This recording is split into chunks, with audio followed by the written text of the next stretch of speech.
তো ও মা, তুমি আমার মাথায় একটু ফুল দিয়ে না এখান থেকে চপ খাও, পাপড় নাও। তখন আমি বলছি যে ভাইজান তোমারে এবারে জিতাবই। কোথা থেকে জিতাবে? হ্যাঁ, কোথা থেকে জিতাবো? 5টা ভোট গুড়ি নিয়ে ভাঙড়ে জিতবে ভাইজান? হ্যাঁ, ভাইজান ভাঙর ছাড়া কোথাও জিততে পারবো, জিতবো অন্য জায়গাও জিততে পারবে, ভাইজান ছাড়া কেউ নেই। ভাঙড়ে জিতবে ভাইজান? হ্যাঁ। আচ্ছা, তুমি কোনোদিন এমএলএ এর হাত থেকে কিছু হাতে করে পেয়ে খেয়েছো?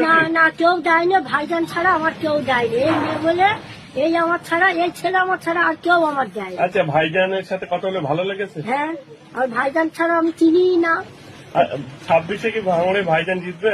হ্যাঁ, ভাইজান জিতবেই, ভাইজান আল্লাহ ছাড়া কেউ নেই, আল্লাহ জিতাবে। আচ্ছা, তুমি একজন হিন্দু সম্প্রদায়ের মানুষে ভাইজানকে ভোট দেবে? হ্যাঁ, ভোট দেবো। ভাইজানকে ভালো লাগে? হ্যাঁ, আচ্ছা। ভাইজানকে ছাড়া আমি চিনি না, ও তো আমার ছেলে। মা বলে কে ডাকে বলো তো? টুনু বলে ডেকেছে, ও যা ডেকেছে ওকে আমি খালি ওর জন্য আমি আশ্রয় করি। আচ্ছা, আচ্ছা, আপনার নাম? আমার নাম সন্ধ্যা দাস, কলিনী পাড়ায় থাকি।